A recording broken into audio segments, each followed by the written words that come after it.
The hero's journey, also sometimes referred to as the monomyth, is the greatest story ever told, or really one of the only stories ever told.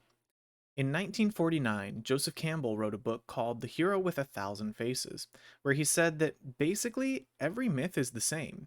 He sums it up by saying that in every story, a hero ventures forth from the world of common day into a region of supernatural wonder. Fabulous forces are there encountered, and a decisive victory is won. The hero comes back from the mysterious adventure with the power to bestow boons on his fellow man. Now, before we get too far into this subject, I do want to point out that Campbell did not invent narratology, the study of narrative structure, nor did he invent comparative mythology. He did, however, popularize it to a big degree, and laid a lot of solid groundwork for modern storytelling. In the original hero's journey, Campbell points out 17 distinct stages of the journey. Not every story hits every single one of these stages, and they aren't always in the same order, but most stories do include many of those stages, and they're usually in a similar order. However, these 17 stages were originally thought up of over 70 years ago, so they might not be the best representation of modern story and storytelling. A better representation would be the 12 stages that Christopher Vogler wrote about in his 2007 book, The Writer's Journey, a book that is often found on recommended reading lists for students of screenwriting. Although Vogler did cut out a few steps, his 12-stage journey is heavily based on Campbell's original 17-stage journey, and honestly is just a little bit more clear and a little bit more useful for modern stories. The first half of Vogler's book talks about different character archetypes, but we'll get into that in a later video. Let's take a look at the 12 stages and really see what the hero's journey is all about. The first stage is the ordinary world.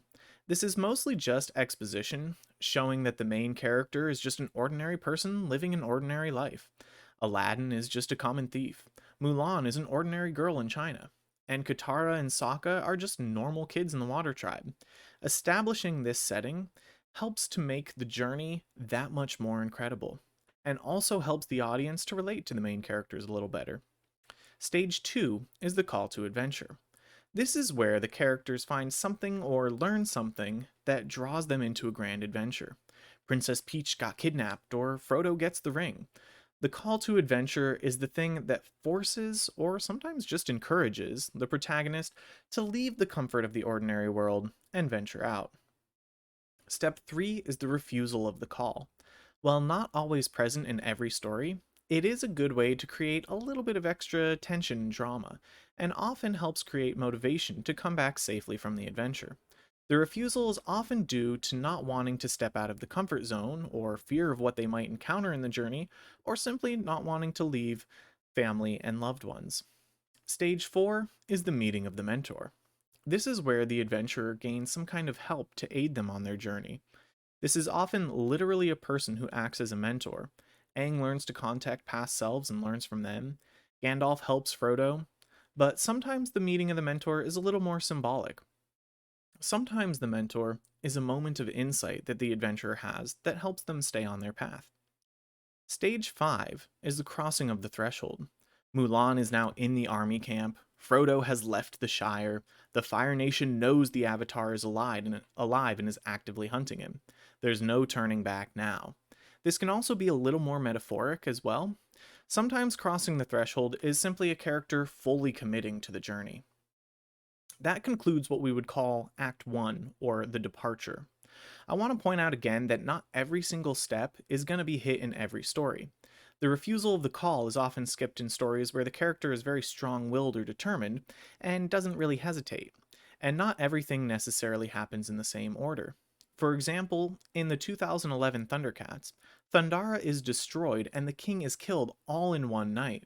Lion-O is simultaneously dealing with the call to adventure to revenge his father, refusal of the call, his own self-doubt and fear, meeting the mentor, meeting his friends who ultimately all mentor each other, and crossing the threshold, being unable to return to the destroyed Thundara. So you can see that the order can change or steps can be simultaneous. Act 2 starts with Stage 6, Tests, Allies, and Enemies. There's a lot going on here, so let's break it down. First of all, there are tests. This is pretty self-explanatory. The hero's tested. This can range from having to slay monsters to having to overcome fear or temptation. Next, we have allies. This often overlaps with the meeting of the mentor, like I mentioned above with Thundercats. Allies often mentor each other. The allies section in this stage is for the heroes to kind of learn who their true allies are and who's going to stand with them. The inverse side of that is enemies. This is where they find out who their real enemies are and who they're going to be fighting. This stage is often the longest in shows and movies, as it's where the majority of character growth and development happens. I will warn you, since we're talking about story development and we're using real examples, there might be a couple of spoilers coming up, specifically for the show Avatar.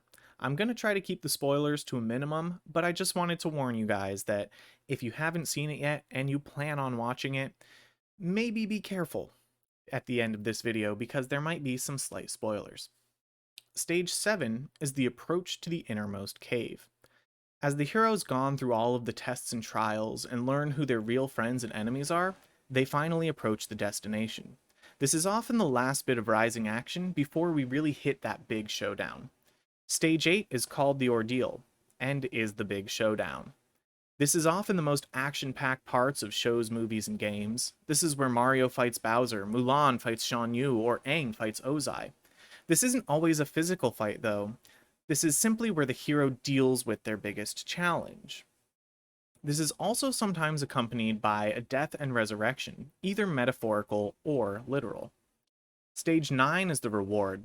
As you might expect, this is where the hero gets the reward for saving the day. Mario gets Peach back, China gets peace, and Aang stops the tyrannical ruler of Fire Lord Ozai. This is the end of Act 2, or the initiation. Act 2 tends to be the bulk of stories, but the return is just as important. Stage 10 is the road back. Another pretty self-explanatory stage, but there's a little bit more nuance going on here. This is a return to normalcy, or rather an attempt to return to normalcy. After the kinds of big events that happen in Hero's journey, the world or the protagonist themselves are often never the same, so the return to normalcy can be difficult. Stage 11 is the resurrection. This is where the protagonist goes through one last metamorphosis so they can return to the ordinary world as pure. The hero's gone through a lot and changed over the course of the journey. The resurrection is a symbol that they're not the person that they used to be. Mulan is now a hero of China, stronger and braver than she's ever been. Frodo has seen and experienced more than probably any hobbit ever, and Aang is no longer just a boy in the iceberg. He's the master of all four elements, and has even brought energy bending into the world. The journey ends with Stage 12, the return with the elixir. With the hero's growth throughout the journey and overcoming of the ordeal, they come back to the ordinary world with a gift. In pretty much every example that I've given, that gift would ultimately be peace and the promise of a better future. But for heroes who take a more personal journey, it could just be love, or maybe the real treasure really was the friends that we made along the way. And that's the end of Act 3, or The Return. That's about it for the hero's journey. I hope you guys all liked watching this video and learned a little bit from it. I certainly enjoyed making it. If you have any questions or feel like I didn't go in depth enough about something, go ahead and ask that in the comments, and I'll try to answer as best I can. The next video is going to be a short explanation of the 8 archetypes that Vogler talks about in the writer's journey. And if you have any suggestions for future topics, let me know in the comments. Ugh. All of my other social media is in the description, so come and check me out on Twitter and Twitch. I'll see you guys around, and I hope you have a wonderful day.